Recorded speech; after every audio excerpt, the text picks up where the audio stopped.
नमस्कार, मैं हूं श्वेता सिंह। तालिबान 2.0 का चेहरा तालिबान के पहले रूप से कितना अलग होगा? भारत अफगानिस्तान के बीच रिश्तों की बुनियाद अब इसी पर टिकी है।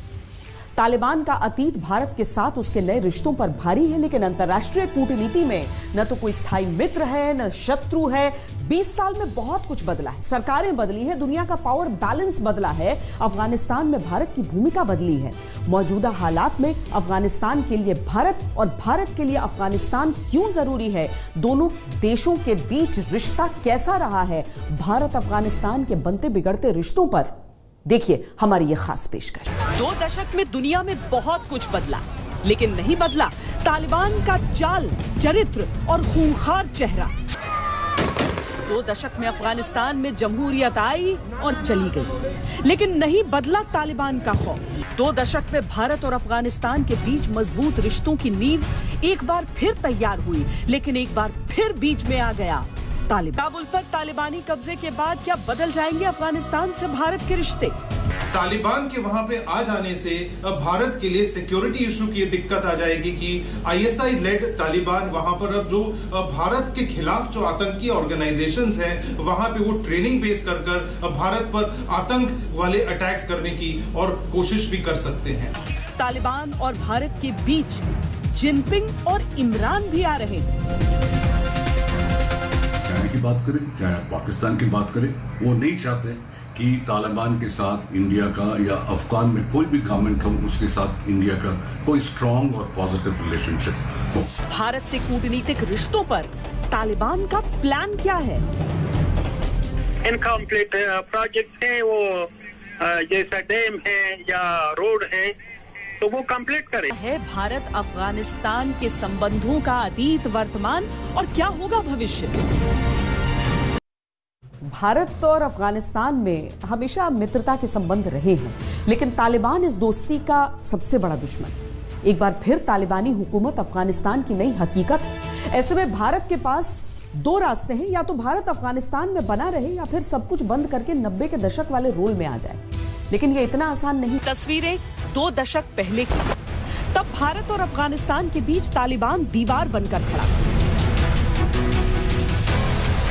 कांधार और बामियान कांड की तस्वीरें ये बताने के लिए काफी हैं कि तब भारत और अफगानिस्तान के बीच रिश्ते कैसे थे, कैसे पाकिस्तान की हर साजिश में तालिबान अहम मोहरा था। 2001 में अफगानिस्तान में अमेरिका की एंट्री के साथ ही जहां तालिबानी खौफ खत्म हुआ, भारत और अफगानिस्तान के बीच संबंधों की नई शुरुआत हुई। तालिबान के हाथों बर्बाद हो चुके अफगानिस्तान में भारत ने लोकतंत्र को मजबूत करने में अहम भूमिका निभाई।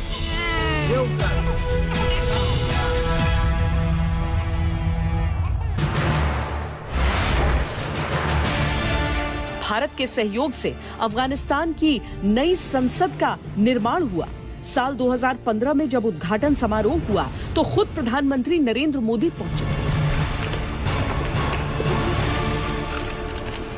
A famous son of Balkh province, one of the greatest poets in human history, Jalaluddin Rumi, wrote, "Raise your words, not your voice." It is rain that gives flowers, not thunder. This is the wisdom of this magnificent land.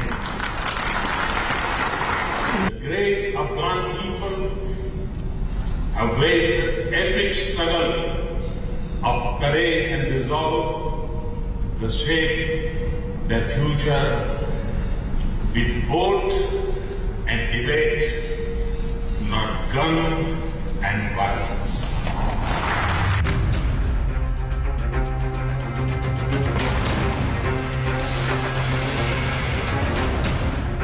ये तस्वीरें उसी समारोह की, लेकिन अब अफगानिस्तान के इसी hall की तस्वीरों को देखकर किसी का भी दिल दहल जाए।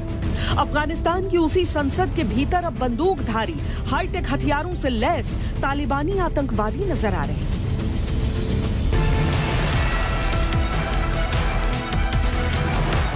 इन दोनों तस्वीरों में सिर्फ 6 साल का अंतर है, लेकिन ये अफगानिस्तान के साथ भारत के बनते बिगड़ते रिश्तों का जीता जागता दस्तावेज है।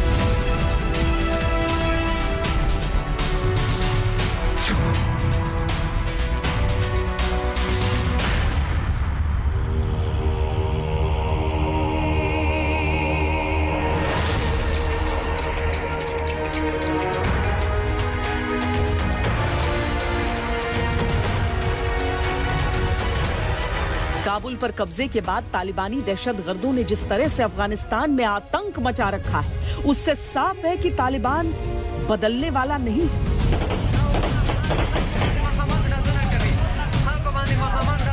System of the government is clear.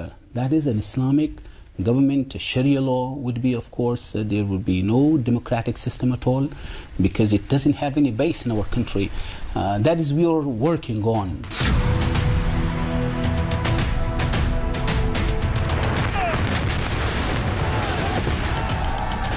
Taliban की इन्हीं हरकतों और पाकिस्तान परस्ती की वजह से 1996 से 2001 के बीच जब अफगानिस्तान में तालिबान का शासन था, तब भारत ने अफगानिस्तान से संबंध तोड़ लिए थे।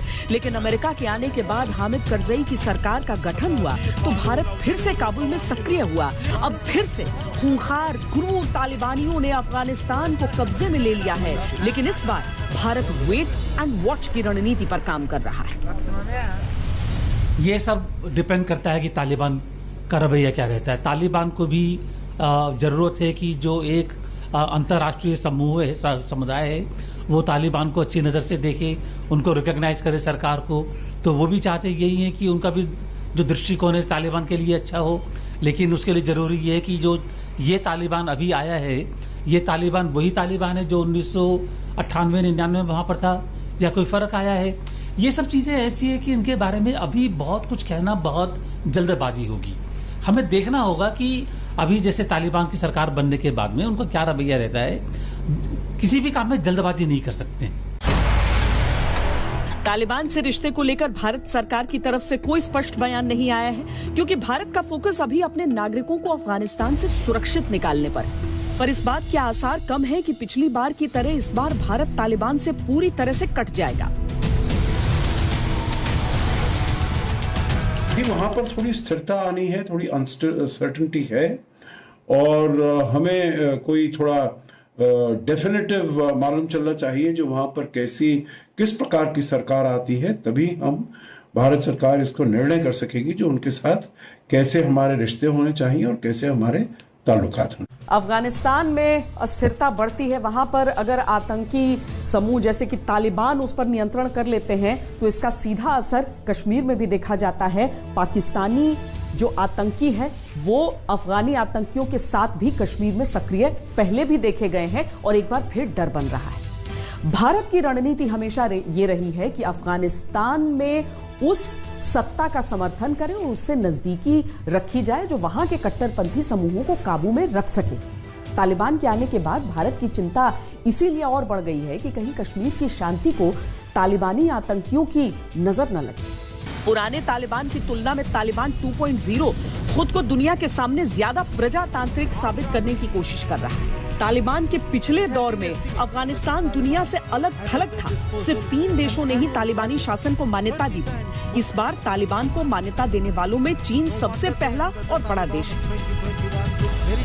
इकोनॉमिक साइड देखें तो चाइना इंटरेस्टेड है, उसकी काफ़ी कैपेसिटी है, फैक्ट्रीज की काफ़ी कैपेसिटी है चाइना की प्रोडक्शन और बढ़ाने के लिए।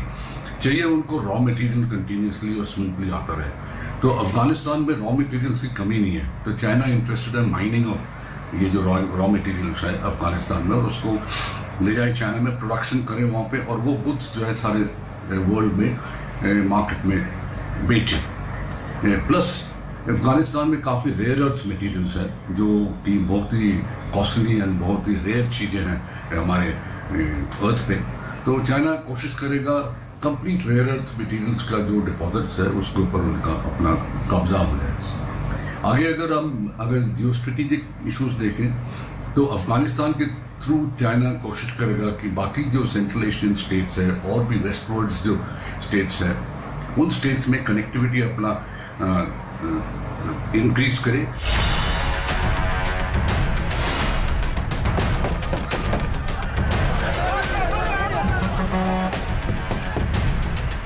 अफगानिस्तान में तालिबान का कब्जा भारत की आंतरिक सुरक्षा के लिए भी चिंता की बात है। जब भी अफगानिस्तान में अस्थिरता बढ़ी है, कश्मीर में जिहादी ग्रुप सक्रिय हुए हैं। हालांकि तालिबान की तरफ से यह कहा गया था कि कश्मीर भारत का आंतरिक मामला है और तालिबान उसमें कोई दखल नहीं देगा, लेकिन चीन और पाकिस्तान जिस तरह से अफगानिस्तान में सक्रिय हैं, वो भारत के लिए खतरे की घंटी हो सकता है। दोनों कंट्रीज, चाहे आप चाइना की बात करें, चाहे आप पाकिस्तान की बात करें, वो नहीं चाहते कि तालिबान के साथ इंडिया का या अफगान में कोई भी गवर्नमेंट हो, उसके साथ इंडिया का कोई स्ट्रांग और पॉजिटिव रिलेशनशिप हो। अब अगर देखें तो पाकिस्तान की एक जो विशेष प्रायोरिटी है वो है कि अफगानिस्तान पाकिस्तान को स्ट्रेटेजिक डेप्थ देगा, क्योंकि पाकिस्तान एक छोटी कंट्री है, उसकी विड्थ उतनी ज़्यादा नहीं है, और अगर इंडिया से ऑपरेशन लॉन्च करे तो उनके पास एक्चुअली स्ट्रेटेजिक डेप्थ है नहीं। तो ये स्ट्रेटेजिक डेप्थ जो है वो डिपेंड करते हैं अफगानिस्तान को आए, उसकी ऊपर जो इन्फ्लुएंस है वो पाकिस्तान की ज़्यादा होना चाहिए और इंडिया का नहीं होना चाहिए। यही एम रहेगा पाकिस्तान का। As far as China is concern, जो इंडिया अभी जो राइजिंग पावर है और कल एक रीजनल पावर की स्टेटस पे आ जाएगी, तो चाइना वो नहीं चाहता। तो ऑब्वियसली वो भी कोशिश करें कि अगर अफगानिस्तान का कोई इन्फ्लुएंस रहा इंडिया के ऊपर, तो एक नेगेटिव इन्फ्लुएंस है, ताकि वो यहाँ पे टेररिज्म वगैरह और बढ़ा सके।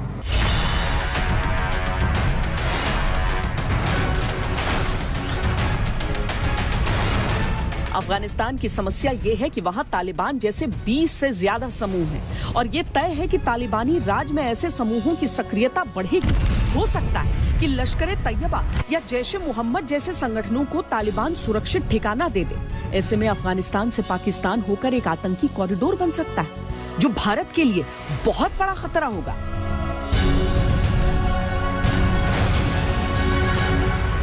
वही कश्मीर, सारी दुनिया को अगर हम देखें, ग्लोबल जिहाद के लिए ये बहुत बड़ा स्टेप फॉरवर्ड है। ग्लोबल जिहाद का मोराल जो है इससे काफ़ी राइज करेगा। सीरिया में जो मार खाई थी ISIS ने, वो चैप्टर भी बंद हो गया और दूसरा नया चैप्टर खुल गया है अफगानिस्तान में तालिबान आने के बाद। और जहाँ तक हम लोगों की बात है, इंडियंस की बात है, अगर आप देखें जैश-ए-मोहम्मद, लश्कर-ए-तैयबा, ये तालिबान के साथ साथ गई है अटैक के लिए, या अटैक ना बोलो तो एडवांस के लिए गई हुई है टुवर्ड्स काबुल। तो ऑब्वियसली इनसे जो असिस्टेंस मिला है तालिबान को, तो वो असिस्टेंस के बदले में अभी ये एक्सपेक्ट करेंगे कि तालिबान से इनको फंडिंग मिले, तालिबान से इसको वेपन्स मिले, तालिबान अफगानिस्तान में इनकी ट्रेनिंग एरियाज का बंदोबस्त करें, वहाँ पे बेसिस लगाने का बंदोबस्त करें। तो ऑब्वियसली एक्सपेक्टेशंस जो है, जो जैश-ए-मोहम्मद के हैं, जो लश्कर-ए-तैयबा के हैं, या जो दूसरे स्मॉलर टेररिस्ट ग्रुप्स के हैं, उनको मीट करना पड़ेगा तालिबान को टू सम पॉइंट और द अदर। जैश-ए-मोहम्मद जैसे ग्रुप्स का जो मॉनिटरी सपोर्ट है उसका, तो ये मॉनिटरी सपोर्ट अभी तालिबान के पास रिसोर्सेज बढ़ जाएंगे। कंप्लीट ओपियम ट्रेड अफगानिस्तान में जो है अभी तालिबान ही कंट्रोल करेगा, तो ऑब्वियसली कुछ मॉनिटरी सपोर्ट वो जरूर दे पाएंगे जैश-ए-मोहम्मद को या लश्कर-ए-तैयबा। अफगानिस्तान के लिए भारत और भारत के लिए अफगानिस्तान क्यों जरूरी है? क्या है भारत और अफगानिस्तान के रिश्तों का भविष्य? अब अफगानिस्तान का आज और आने वाला कल अब तालिबान के हाथों में नजर आ रहा है। ऐसे में अफगानिस्तान में भारत का जो भारी भरकम निवेश है वो भी खतरे में आ सकता है। हालांकि तालिबान की तरफ से ये जरूर कहा गया है कि भारत के जो प्रोजेक्ट्स हैं वो चाहेगा कि वो तालिबान के रहते रहते अफगानिस्तान में उस प्रोजेक्ट को पूरा करें, और उसकी तरफ से भारत को आश्वासन भी दिया गया है। लेकिन तालिबान जैसे आतंकी संगठन का आखिर कितना विश्वास किया जा सकता है? भारत के लिए चुनौती है कि हम इस स्थिति से एकदम अलर्टनेस के साथ में, एकदम इंटेलिजेंस मॉनिटरिंग और सर्विलेंस से इसकी इंफॉर्मेशन, हमारा counter infiltration grid, counter terrorism का काम करने का तरीका, इन सब के ऊपर में एकदम पुख्ता होना पड़ेगा।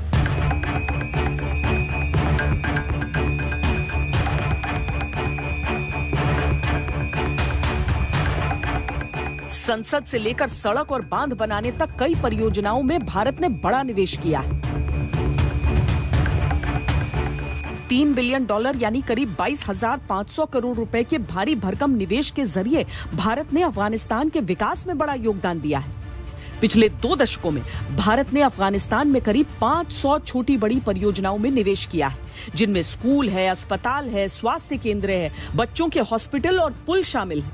$90 मिलियन यानी करीब 6,500 करोड़ रुपए की लागत से भारत ने अफगानिस्तान की संसद का निर्माण करवाया था। इसके अलावा ईरान में भारत का चाबहार प्रोजेक्ट भी खतरे में आ गया है, जिसमें भारत ने करीब $8.5 करोड़ का निवेश किया है। जरांज दिलाराम हाईवे प्रोजेक्ट के तहत भारत ने 218 किलोमीटर लंबे हाईवे का निर्माण कराया था। बॉर्डर रोड ऑर्गेनाइजेशन की तरफ से तैयार इस हाईवे के निर्माण में $150 मिलियन यानी करीब 11,000 करोड़ रुपए की लागत आई थी। अफगानिस्तान में भारत की कई परियोजनाएं अभी भी अधूरी हैं। हेरात प्रांत में भारत की तरफ से सलमा बांध का निर्माण कराया जा रहा है। 42 मेगावाट की क्षमता वाले इस हाइड्रो पावर और सिंचाई प्रोजेक्ट का उद्घाटन साल 2016 में हुआ था, लेकिन इस बांध के आसपास के इलाकों पर अब तालिबान का कब्जा है। भारत ने अफगानिस्तान में पुले खुमरी से काबुल में जाने वाली 220 किलोवाट की ट्रांसमिशन लाइन बिछाने जैसे दूसरे पावर इंफ्रास्ट्रक्चर प्रोजेक्ट्स शामिल हैं, जिनका काम अब अधर में। नवंबर 2020 में भारत ने अफगानिस्तान के साथ काबुल जिले में शाहतूत बांध के लिए समझौता किया था।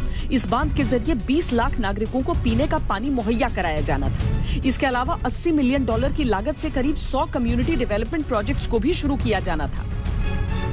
क्या ये भी समझा जाए कि भारत के साथ अब आप अच्छे ताल्लुकात चाहते हैं, क्योंकि आप कह रहे हैं वो आए और कंटिन्यू करें अपने प्रोजेक्ट्स जो इधर ऑलरेडी ऑनगोइंग है? अगर उसके प्रोजेक्ट है अफगानिस्तान में इनकम्प्लीट प्रोजेक्ट है, वो जैसा डैम है या रोड है, तो वो कंप्लीट करे। भारत के पास अब 2 रास्ते हैं। पहला, भारत अफगानिस्तान में बना रहे और अपने सारे पेंडिंग प्रोजेक्ट्स पूरा करे। इसके लिए उसे तालिबान से बातचीत का रास्ता खोलकर रखना होगा। और दूसरा ये कि भारत अफगानिस्तान में सब कुछ बंद करके 90 के दशक वाले रोल में आ जाए, लेकिन तब भारत ने वहां जो किया है वो सब खत्म हो जाएगा। उन्होंने कहा था जो हम आतंकी तंजीमों अलकायदा के साथ अपने जो रिश्ते हैं एकदम तोड़ देंगे, नहीं किया। उन्होंने कहा था जो हम वहां पर हिंसा है उसको कम करेंगे, नहीं किया। तो उनके कहने करने में बहुत अंतर है। हमको देखना पड़ेगा जो वो आगे क्या करते हैं। अफगानिस्तान में ये वो काम है जो भारत ने दोस्त बनकर किए, लेकिन अब जब खुद अफगानिस्तान का भविष्य अनिश्चित है, तो भारत के लिए भी अब बीते 2 दशकों में अफगानिस्तान के साथ बनाए अपने रिश्तों पर फिर से विचार करने का समय है। अफगानिस्तान एक तरह से एशिया का चौराहा है और इस कारण रणनीतिक महत्व रखता है। ये दक्षिण एशिया को मध्य एशिया को पश्चिम एशिया से जोड़ता है। भारत का संपर्क ईरान, अजरबैजान, तुर्कमेनिस्तान और उज्बेकिस्तान के साथ अफगानिस्तान के माध्यम से होता है। इसीलिए अफगानिस्तान भारत के लिए बहुत अहम है। अफगानिस्तान साम्राज्यों की कब्रगाह, दुनिया के बड़े से बड़े सुपर पावर यहां आए और मुंह की खाकर वापस लौटे। 1839 से 1842 के पहले एंग्लो अफगान युद्ध में ब्रिटेन बुरी तरह से हारा। यूएसएसआर जब अफगानिस्तान में घुसा तो वो बर्बाद होकर वहां से निकला। अमेरिका भी 20 साल में $2 ट्रिलियन खर्च करने के बाद भागने को मजबूर हुआ। अमेरिका के राष्ट्रपति जो बाइडेन ने अफगानिस्तान को साम्राज्यों का कब्रगाह कहा है, यानी ग्रेवयार्ड ऑफ एम्पायर्स। और ये चीज जो उन्होंने कहा, ये पूर्व इतिहास को देखते हुए कहा गया है। 1919 में फिर से ब्रिटिश को अफगानिस्तान से हटना पड़ा था और 1919 की जो एंग्लो अफगान वॉर थी उसके बाद ब्रिटिश का साम्राज्य भी और कमजोर होने लगा था। अगर हम लोग रशिया को भी देखें तो रशिया जो सुपर पावर 1979 से 1989 तक अफगानिस्तान में तैनात था, लेकिन वहां से भी उसको मुंह की खानी पड़ी और उसके बाद रशिया का भी साम्राज्य तकरीबन खत्म हुआ। पिछले 20 साल से नाटो फोर्सेस अफगानिस्तान के अंदर युद्ध करके अफगानिस्तान को कंट्रोल करने की कोशिश कर रहे थे, लेकिन आज वो भी तालिबान के हैंडओवर करते हुए वापस अभी उनको निकलना पड़ रहा है। पिछले 20 साल में अफगानिस्तान में अमेरिका की उपस्थिति की वजह से यहाँ पर न तो ईरान, न रूस और न ही पाकिस्तान का प्रभुत्व बढ़ा। भारत ने इन 20 सालों में अफगानिस्तान के साथ संबंध मजबूत किए, क्योंकि भारत के लिए अफगानिस्तान जितना जरूरी है, अफगानिस्तान के लिए भारत उससे कहीं ज्यादा। कि अफगान के उत्थान के लिए, पुनः निर्माण के लिए भारत ने हजारों करोड़ का निवेश किया है। उस परिस्थिति में अब भारत के लिए अफगान भी जरूरी है और अफगान के लिए भारत भी जरूरी है। अफगानिस्तान भू रणनीतिक दृष्टि से भारत के लिए महत्वपूर्ण है क्योंकि यह भारत और मध्य एशिया के बीच में स्थित है। ईरान में भारत जो चाबहार बंदरगाह विकसित कर रहा है, उसमें अफगानिस्तान रणनीतिक हिस्सेदार है। मई 2016 में भारत, ईरान और अफगानिस्तान के बीच इसे लेकर एक त्रिपक्षीय समझौता भी हुआ था, लेकिन तालिबान के आने के बाद इस पर ग्रहण लग सकता है।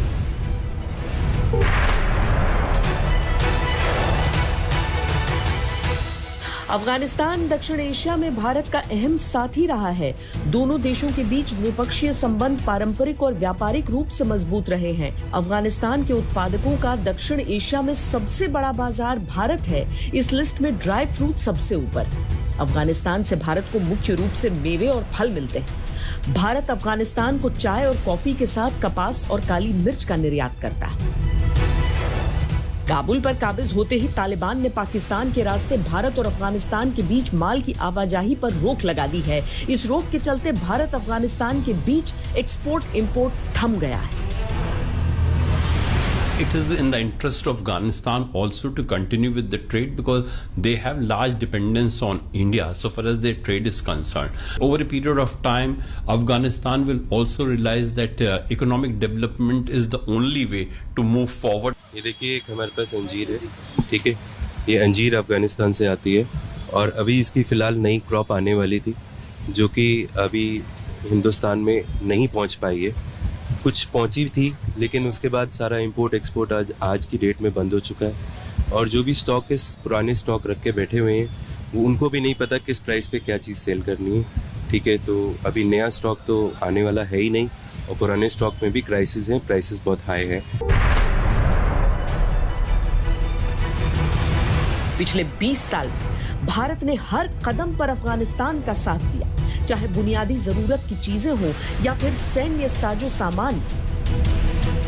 भारत की तरफ से अफगानिस्तान को 4 सशस्त्र हेलीकॉप्टर, 3 हल्के हेलीकॉप्टर सहित सैन्य साजो सामान की सप्लाई की गई। इसके अलावा भारत ने अफगान नेशनल डिफेंस और सुरक्षा बलों को अलग अलग सैन्य प्रशिक्षण केंद्रों पर ट्रेनिंग दी, चाहे IMA हो, कमांडो ट्रेनिंग या फिर CIJW। अफगान सैनिकों का एक न एक बैच भारत के सैन्य प्रशिक्षण केंद्रों में आपको मौजूद जरूर दिख जाता है। यहाँ CIJW में जो भारत के मित्र देश हैं वो भी ट्रेनिंग के लिए आते हैं। CICT ऑप्स में, जंगल वॉरफेयर में अब तक 49 मित्र देशों ने भारत की इस ट्रेनिंग का फायदा उठाया है। ये अफगानिस्तान की टीम है जो इस समय आप हमारे पीछे देख रहे हैं। 1 महीने के लिए इनकी यहाँ पर ट्रेनिंग होगी।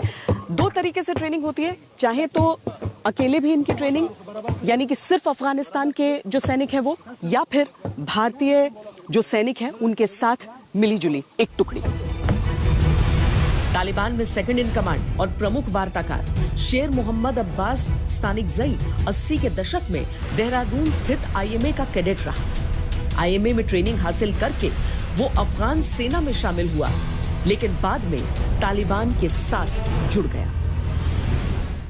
अफगानिस्तान और भारत का ऐतिहासिक और सांस्कृतिक संबंध रहा है।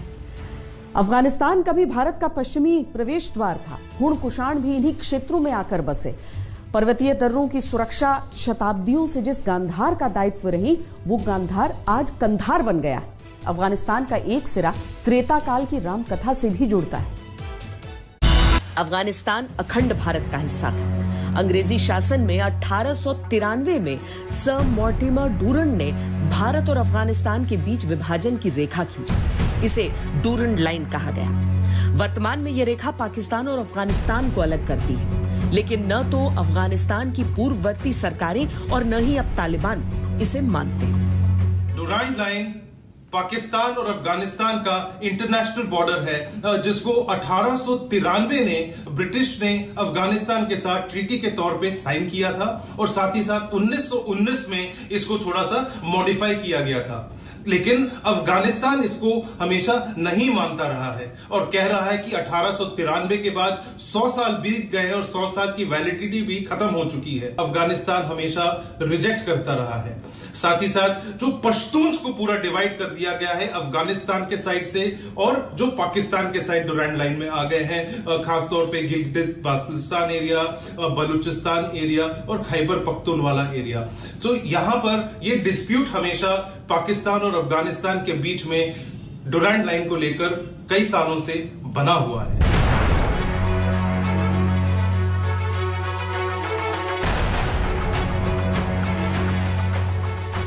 ऐतिहासिक साक्ष्यों के अनुसार सिकंदर के आक्रमण के समय अफगानिस्तान में फारस के हखामनी शाहों का शासन था। इसके बाद ग्रीको बैक्ट्रियन शासन में बौद्ध धर्म यहां लोकप्रिय हुआ। मध्यकाल में कई अफगान शासकों ने दिल्ली की सत्ता पर अधिकार करने का प्रयास किया, जिसमें लोदी वंश का नाम प्रमुख है। इसके अलावा कई आक्रमणकारियों ने अफगान शाहों की मदद से भारत पर आक्रमण किया। भारत पर जितने भी विदेशी आक्रमण हुए वो सभी अफगानिस्तान के हिंदू कुश के अलग अलग दर्रों से हुए।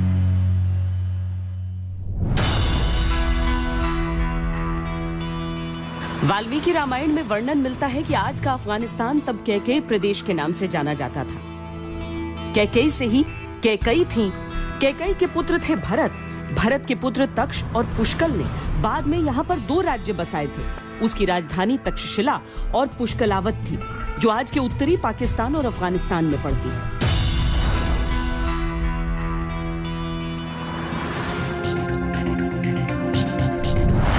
पाकिस्तान से मध्य अफगानिस्तान तक 800 किलोमीटर लंबी पर्वत श्रृंखला है, जिसे हिंदू कुश पर्वत कहते हैं।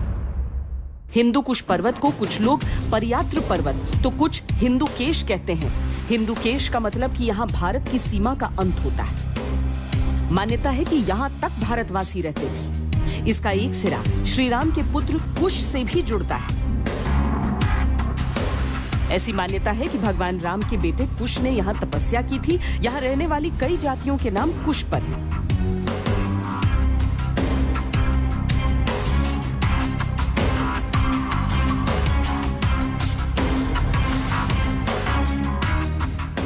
अखंड भारत है, उसमें जो गांधार हमारा एक महाजन पद था और उसकी सीमा वर्तमान रूस, मंगोल होते हुए अफगानिस्तान, पाकिस्तान सब एरिया में कश्मीर में आता। अफगानिस्तान के लोगों का भारत से गहरा संबंध है। अफगानिस्तान के किसी भी शहर में चले जाइए, वहां पर भारत का नाम सुनते ही लोगों के चेहरे खिल जाते हैं। दोनों देशों के बीच रिश्तों की बुनियाद मजबूत करने में भारतीय फिल्में भी अहम कड़ी रही हैं, चाहे काबुलीवाला की बात हो या फिर खुदा गवाह की। तस्वीरें करीब 1 महीने पुरानी हैं। तब काबुल पर चुनी हुई सरकार का शासन था और वहां की जनता तालिबानी जुल्मों से आजाद थी।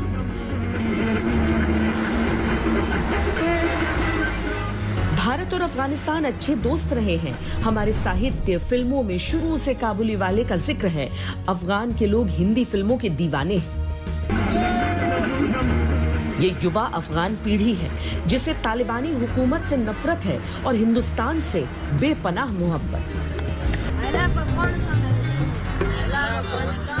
इंडिया के जो फिल्म है वो बहुत क्यूट है।